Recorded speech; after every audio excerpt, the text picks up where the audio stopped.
ऊंचे पेड़ पर चिड़ियाओं का वो परिवार अपने सुंदर से घोंसले में रहता था। मम्मा चिड़िया, पापा चिड़िया और उनका एक बच्चा।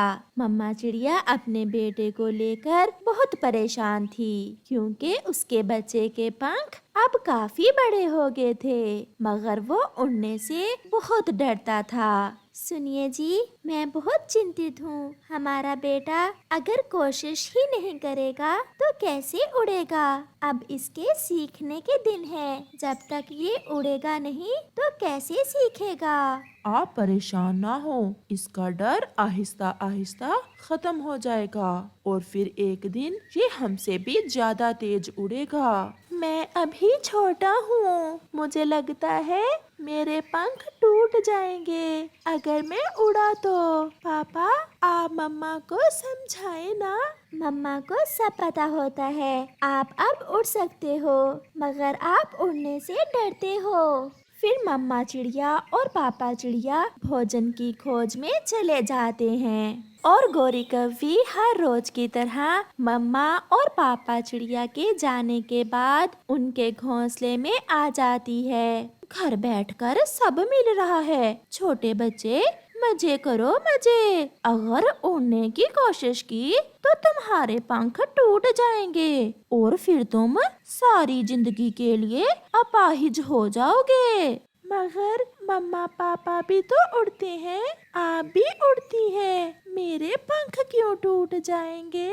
क्योंकि तुम अभी छोटे हो। माँ तो कहती है मैं अब बड़ा हो गया हूँ और मैं उड़ सकता हूँ। ना ना, ऐसी गलती ना करना। मैंने देखा कि एक बच्चा पहाड़ से गिर गया जब उसने उड़ने की कोशिश की। तो अब मैं जाती हूँ। अपने मम्मा पापा को ना बताना कि मैंने तुम्हें बताया है कि आपके पंख उड़ने से टूट जाएंगे। नहीं, मैं मम्मा पापा को नहीं बताऊंगा, क्योंकि मुझे भी ऐसा ही लगता है, मेरे पंख बहुत कमजोर हैं। फिर चिड़िया के बच्चे को डराने के बाद गौरी कव्वी वहाँ से चली जाती है। गौरी, अभी तक उड़ा तो नहीं चिड़िया का बच्चा? उसे तो मैंने ऐसे डराया हुआ है कि वो कभी उड़ने की कोशिश ही नहीं करेगा। फिर तो चिड़िया बहुत परेशान होगी अपने बेटे को लेकर। बहुत बहुत परेशान है और मुझे उसे परेशान देखकर बहुत अच्छा लगता है।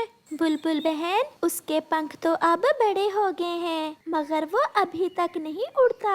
उसके दिल में डर बैठ गया है। जब तक उसका डर नहीं दूर होगा वो कभी नहीं उड़ेगा। मैं कैसे उसे समझाऊं कि वो अब उड़ सकता है? इसके लिए आपको एक काम करना होगा। बताइए बताइए बुलबुल बहन, मैं सब करूंगी। उसे 2 दिन भूखे रखना होगा। एक माँ अपने बेटे को भूखा कैसे देख सकती है? और माँ ये भी तो नहीं देख सकती कि उसका बेटा कभी उड़े ही ना। अगर आप अपने बेटे को उड़ता देखना चाहती हो तो जैसे जैसे मैं कहती हूँ आप वैसे ही करें। शाम हो जाती है। मम्मा चिड़िया और पापा चिड़िया घोंसले में आ जाते हैं। मम्मा, भूख लगी है, मुझे खाना दे। बेटा, क्या बताऊं, हमने पूरा जंगल घूमा मगर कुछ भी नहीं मिला। पहाड़ों के पास भोजन था मगर मैं थक गई थी, मैं वहां तक ना जा सकी। मम्मा चिड़िया और पापा चिड़िया ने सोच रखा था कि आज वो अपने बेटे को भोजन नहीं देंगे और उसे भूख लगने देंगे। बेटा, कोशिश करो, उड़कर देखो तो सही एक बार मेरे कहने पर।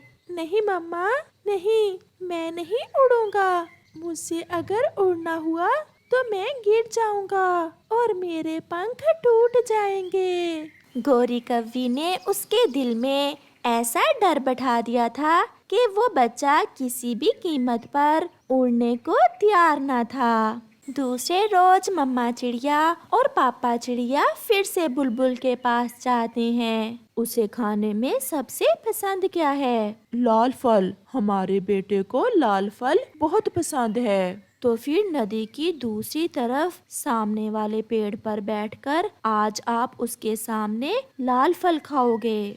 जब मेरा बेटा भूखा हो तो मैं कैसे खा सकती हूँ? ये सब करना होगा अगर आप चाहती हैं कि आपका बेटा उड़ पाए। ऐसे ही उसके मन से डर निकलेगा। फिर मम्मा और पापा चिड़िया ऐसा ही करते हैं। वो अपने बेटे के सामने बैठ जाते हैं। नदी की एक दिशा में वो बैठे हुए थे और दूसरी दिशा में उनका बेटा घोंसले में बैठा हुआ उन्हें देख रहा था। फिर वो लाल फल उठाकर अपने बेटे को दिखाते हैं और खाना शुरू करते हैं। कुकू आ जाओ, अगर लाल फल खाना है तो यहाँ आ जाओ। ये फल बहुत मीठा और स्वादिष्ट है। वो बच्चा एक दिन से भूखा था और लाल फल देखकर उसके मुंह में पानी आने लगता है। वो अपना डर भूल जाता है और अपने पंख फैलाकर वो हवा में छलांग लगाता है। ये तो बहुत आसान है, सब हवा कर रही है, मैं तो कुछ भी नहीं कर रहा। हवा मुझे उड़ा रही है, मैं उड़ रहा हूँ, मैं उड़ सकता हूँ, मैंने कर लिया। मम्मा मम्मा, मैंने कर लिया। ऐसे अपने पंख फैलाए चिड़िया का बेटा नदी की दूसरी दिशा में चला जाता है। मैं उड़ सकता हूँ। गोरी आंटी छोटी है, मम्मा वो छोटी है। मैं ना कहती थी किसी ने मेरे बेटे को उड़ने से डराया है। तो ये काम गोरी कव्वी का था। बेटा, जो डरते हैं वो कभी ऊंची उड़ान नहीं उड़ सकते। बुलंदियों पर जाने के लिए अपने अंदर के डर को खत्म करना होता है। मम्मा पापा सॉरी, मैं सब समझ गया। आपने कल से मुझे भोजन क्यों नहीं दिया था? लो अब जल्दी से ये मीठा लाल फल खा लो, फिर हम सब मिलकर पहाड़ों पर जाएंगे। ऐसे चिड़िया का वो बच्चा उड़ना सीख लेता है। प्यारे दोस्तों, हमेशा कामयाब होने के लिए कोशिश करना होती है, क्योंकि हिम्मत और कोशिश के बिना बुलंदियों पर जाना मुमकिन नहीं है। आपका धन्यवाद। सब पक्षी ठंडे मौसम की वजह से अपना जंगल छोड़कर दूसरे जंगल जा रहे थे, क्योंकि दूसरे जंगल का मौसम गर्म था। चिड़िया, कबूतर और तोता सब एक साथ कालू कव्वे और गोरी कव्वी के पास आते हैं, जो अपने घर के बाहर बैठे हुए थे। कालू भैया, चलो हम आपको साथ लेने आए हैं। क्यों, क्या हुआ? आप सब कहाँ जा रहे हैं? कुछ दिनों में इस जंगल में बर्फ शुरू हो जाएगी और हम सब दूसरे जंगल जा रहे हैं। ये सुनकर कौवा और कव्वी हंसने लग जाते हैं। अरे कौवो, तुम्हें क्या हुआ? तुम हंस क्यों रहे हो?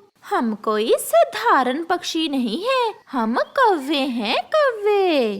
और हमारे संबंध भी ऊंचे पक्षियों से हैं। गोरी, जरा इन्हें हमारी मित्र चील की चिट्ठी तो पढ़कर सुनाओ। तो सुनो, मेरी सहेली माही चील ने हमें क्या चिट्ठी लिखी है। मेरे दोस्तों, सुंदर सुंदर कौवो, मैं जानती हूँ तुम्हारे जंगल में बर्फ शुरू होने वाली है, मगर आप चिंता नहीं करना। जब ऐसा मौसम हो तो तुम मेरे पास आ जाना। मेरे पास आग भी है और अंगीठी भी। सब मिलकर मजे करेंगे, मजे।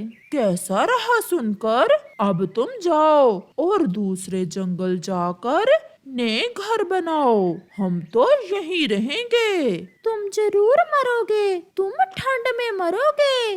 जो दूसरों के भरोसे रहता है वो हमेशा नुकसान उठाता है। ऐसी मनहूस बातें करने से बहुत अच्छा है कि तुम सब यहाँ से चले जाओ और हमें हमारे हाल पर छोड़ दो। फिर वो सब पक्षी वहाँ से चले जाते हैं। कौवा और कव्वी धूप में सो जाते हैं। वो सब दोस्त सारा दिन उड़ते हैं और फिर वो सब दूसरे जंगल में पहुंच जाते हैं। अब हम सब अपने अपने काम बांट लेंगे। यहाँ का मौसम ठंडा तो है, मगर इतना भी नहीं कि हमें बर्फ गिरने का डर हो।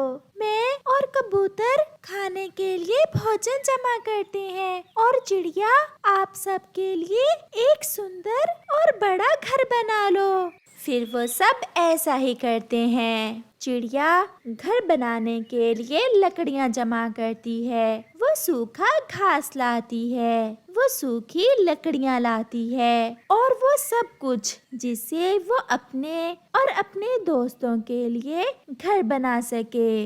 वो दिन में अपने लिए घर बना लेते हैं और उन्हें अपने घर के पास में ही पीने के लिए पानी भी मिल जाता है और खाने को भोजन भी वहाँ कम ना था। अब हम यहाँ सुरक्षित हैं। अब हम सब यहाँ इस घर में 2 महीने रहेंगे। और फिर जैसे ही हमारे जंगल में बर्फ गिरने का समय गुजर जाएगा तो हम सब वापस अपने अपने घरों को चले जाएंगे। मुझे तो ऐसा लग रहा है कि वो कौवे बहुत मजे में होंगे, क्योंकि उनकी सहेली माही चील बर्फ के दिनों में उन्हें अपने घर में रख लेगी। नहीं तोते भैया, हमें मुश्किल समय में दूसरों पर भरोसा करने से बेहतर है हम खुद मुश्किल का हल ढूंढें। क्योंकि किसी का क्या पता कि मुश्किल समय में हमारे काम आए या ना आए। गौरी, वो पागल पक्षी तो थक गए होंगे। उनका कोई दोस्त है भी तो नहीं माही चील जैसा। हाँ, ये तो है। वो ठहरे छोटे गरीब पक्षी और हम बड़े कौवे। चल कालू, धूप में जाकर सोते हैं। ऐसे ही 10 दिन गुजर जाते हैं और फिर एक शाम आसमान से रुई की तरह सफेद बर्फ गिरना शुरू होती है। देखते ही देखते सारा जंगल ऐसे हो गया था जैसे जंगल ने सफेद चादर ओढ़ ली हो। कालू, जल्दी चलो, मैं ठंड से मर जाऊंगी। हम अपनी दोस्त माही चील के पास जाते हैं और उसे कहते हैं कि अपनी अंगीठी में आग जलाकर हमें गरम कर दे। फिर वो दोनों पति पत्नी माही चील के पास चले जाते हैं। वो माही चील के घर के दरवाजे पर दस्तक देते हैं। चील खिड़की में से पूछती है, कौन कौन है बाहर? हम हैं आपके मित्र। माही चील, आपने हमें चिट्ठी लिखी थी कि बर्फ के मौसम में हम आपके पास आ जाएं, तो अब हम आगे हैं। माही चील, जल्दी दरवाजा खोलो।